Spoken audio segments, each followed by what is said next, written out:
warahmatullahi wabarakatuh. Kembali lagi bersama saya Mbak Dona di channel Abah saya Sinau bareng Abah Thoyib. Saya melanjutkan konten dari almarhum Abah Thoyib. Baik, semoga konten-konten Abah Thoyib sebelumnya menjadi jariahnya bermanfaat buat konco-konco dan dapat diterima dengan baik oleh konco-konco. Baik konco-konco, di sini kita hanya menghibur dan sharing saja, berbagi ilmu pengetahuan dan hanya sharing, sekedar sharing ya. Jadi nanti kalau ada yang salah, konco-konco bisa membenarkan. Jika ada yang kurang, konco-konco bisa menambahkan. Kalau Mbak kurang pas, kurang gini loh, langsung aja komen di kolom komentar, maka Mbak Dona akan sangat dengan senang hati menerima saran dari konco-konco. Senang banget kalau konco-konco itu bisa lebih kritis gitu ya terhadap apa yang saya sampaikan. Tapi ingat, jangan saling menghina dan mengolok satu sama lain, karena di sini kita sifatnya belajar ya konco-konco. Jadi kita tuh saling sharing saja ya, saling sharing gitu nggih. Baik, sebelum lanjut ke videonya, saya harap buat konco-konco kesediaannya buat sebelumnya like, comment, subscribe dan juga share ke seluruh sosial media yang konco-konco punya, karena like, comment, subscribe dan juga share itu kan gratis. Jadi amal soleh nggih. Dan buat satu lagi buat konco, buat yang nonton jangan lupa ya komen di bawah jenengan dari mana semua. Kita saling kenal dulu, saling salam sapa dulu, karena tak kenal maka tak sayang ya. Biar kita saling sayang, monggo kenalan dulu. Saya Mbak Dona dari Tlatah Tulungagung, Jawa Timur. Konco-konco dari mana? Monggo ditulis di kolom komentar. Oke konco-konco, di video kali ini Mbak Dona bakal membahas perihal perwetonan minggu pon. Minggu 5 pon 7 digabung menjadi 12. Nah, 12 ini merupakan jumlah neptu yang sedang ya, tidak tinggi dan tidak rendah, ada di tengah-tengah. Jadi orang Jawa itu menganggap bahwa neptu ini tuh sangat bukan sangat ya, memiliki standar rezeki yang standar, bagus lah, cukup keberuntungan yang cukup juga. Karena orang Jawa itu menganggap semakin tinggi rezeki, semakin tinggi neptu, semakin banyak rezeki. Semakin kecil neptu, semakin kecil rezekinya. Itu sebenarnya tidak seperti itu ya. Karena kehadiran atau kelahiran anak itu merupakan sebuah anugerah. Jadi neptu ini hanya ilmu klinik saja, tapi yang masih bisa kita pelajari, diambil inti-intinya saja ya, atau dipelajari sebagai ilmu tambahan. Jadi kalian harus kritis, percaya monggo, nggak percaya ya ini buat pelajaran saja ya, seperti itu. Baik, mereka itu suka menolong ya, konon katanya minggu pon itu suka menolong, pemberani, tapi memiliki banyak musuh karena sifatnya yang baik, pemberani dan suka menolong. Banyak yang iri, banyak yang sirik, banyak yang suka memfitnah, jadi itu seperti banyak musuh gitu.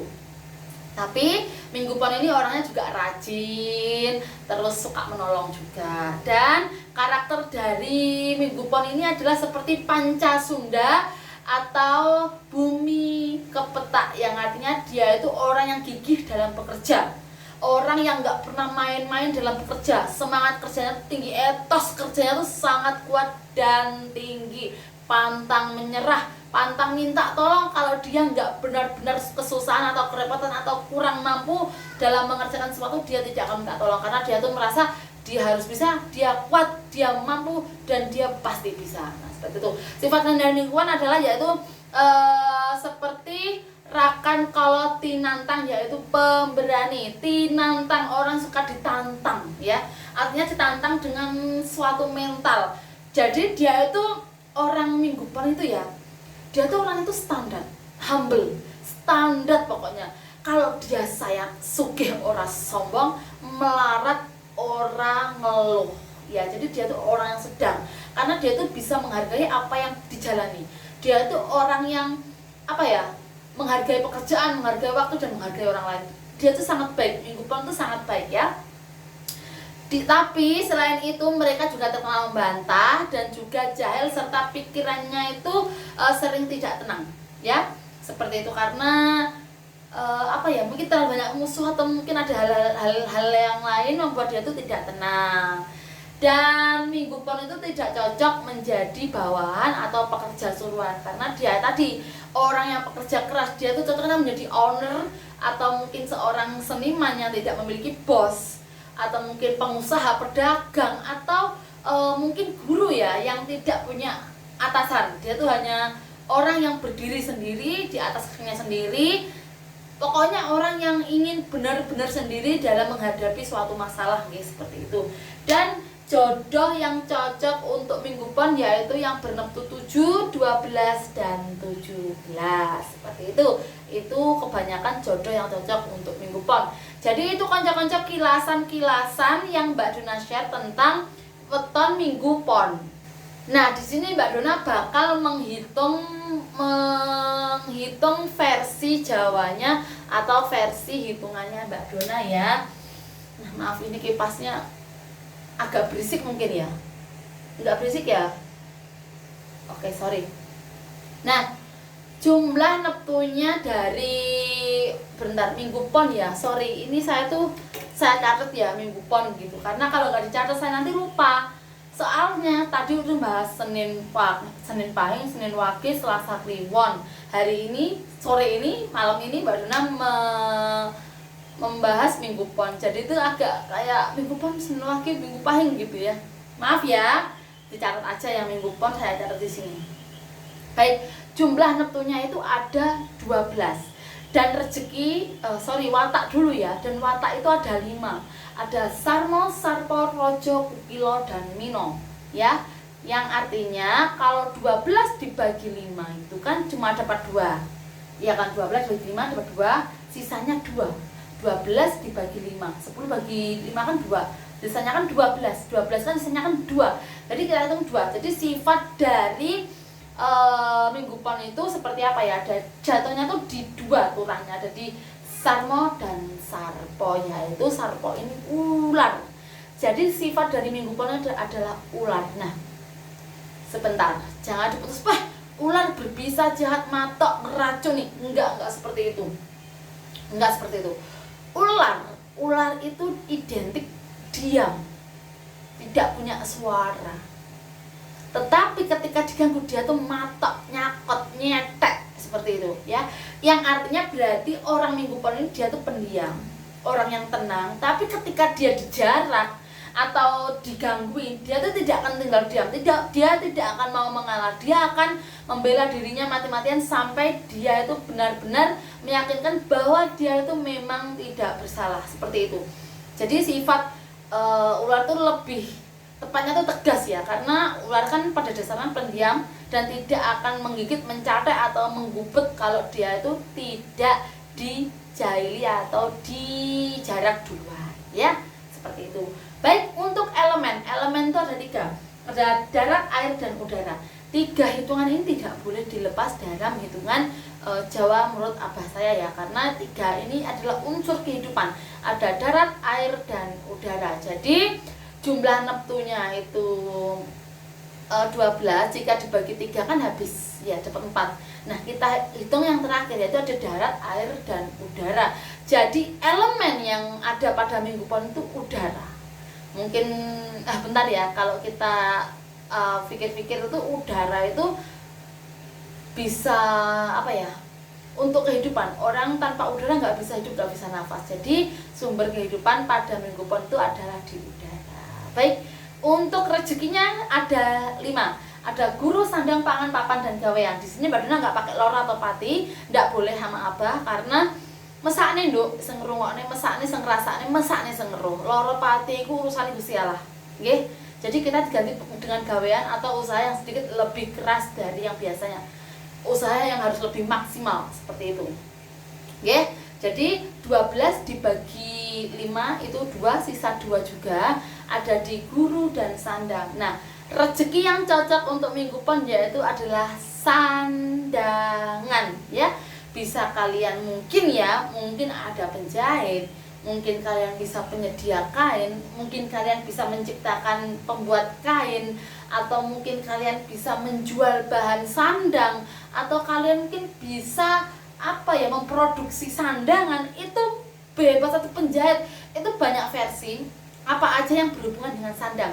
Sandang nggak harus pakaian melulu pakaian ya, sandang mungkin bisa sepatu, mungkin bisa apa aja yang berhubungan dengan sandang itu sangat cocok untuk Minggu Pon. Nah, baik yang terakhir yaitu Pangupa Jiwa, jati diri kehidupan, naungan kehidupan, atau elemen, bukan elemen ya, apa sesuatu yang sudah menempel pada weton si Minggu Pon. Nah, yaitu ada 7. Ada Segara Wiseso, Sumur Sinobo, Tunggak Semi, Satrio Wibowo, Satrio Wirang, Bumi Penetak dan Labu Katiup Angin. 12 dibagi 7 sisa 5. Jadi kita hitung. Ada Segara Wiseso, Sumur Sinobo, Tunggak Semi, Satrio Wibowo, Satrio Wirang. Jatuhnya di Satrio Wirang. Ini orangnya tuh suka marah. Seperti tadi ya, katakan dia itu suka marah, menggebu-gebu apabila dijarak. Tapi dia itu mudah sekali melupakan masalah. Kadang orang lain belum selesai dengan masalah yang dia buat, tapi dia tuh udah melupakan aja. Dan orangnya itu mudah kisinan, seperti itu ya. Gampang kisinan, gampang sok tahu. Ini arti jeleknya. Gampang sok tahu sesuatu yang belum pasti. Jadi suka ngomong tapi nyatanya nggak seperti itu. Jadi dia tuh mudah kewirangan. Seperti itu. Baik konco-konco, seperti itulah hitungan versi Mbak Dona perihal Minggu Pon. Semoga bermanfaat buat konco-konco. Ingat, ini hanya hitungan saja, jangan terlalu percaya. Kepercayaan kembali pada diri masing-masing. Jadikanlah ini ilmu tambahan. Jadilah orang yang kritis ya, jangan terlalu ini kok gini-gini. Enggak apa, komentar silakan menambahkan apa yang kurang sesuai pengalaman masing-masing, tapi satu, jangan saling menghina. Baik konco-konco, cukup sekian. Mbak Dona mau berpesan, katanya kan ada 3 amalan nih setelah terputus, setelah kita meninggal yang tidak akan terputus. Ada sedekah jariah, ilmu yang bermanfaat, dan juga anak yang soleh atau soleha. Nah, di sini Mbak Dona kan suka nih membagikan Al-Quran kepada teman-teman, anak-anak, atau orang-orang yang membutuhkan. Jadi buat konco-konco yang punya Al-Quran baru atau bekas yang masih layak pakai, bisa kirimkan ke Mbak Dona ya. Di sini saya tidak meminta dana, saya hanya menerima berbentuk wujud buku atau Al-Quran ya, akan saya bagikan ke orang-orang yang membutuhkan. Jadi buat konco-konco yang punya Al-Quran yang mau di-share, yang nanti insya Allah bisa menjadi sedekah jariah, ilmu bermanfaat, dan sedekah juga, yaitu termasuknya ya yang tidak akan terputus sampai kita meninggal, ilmunya akan diserap dan bermanfaat. Nah, konco-konco bisa langsung menghubungi nomor yang sudah saya tulis di bawah untuk pembelian alamat yang mau mengirimkan Al-Quran ya. Di sini saya hanya menerima berbentuk barang saja. Saya utamakan buku, peralatan alat tulis, dan juga Al-Quran saja. Seperti itu konco-konco. Terima kasih konco-konco buat yang sudah menonton. Jangan lupa buat like, comment, subscribe, dan juga share. Wassalamualaikum warahmatullahi wabarakatuh.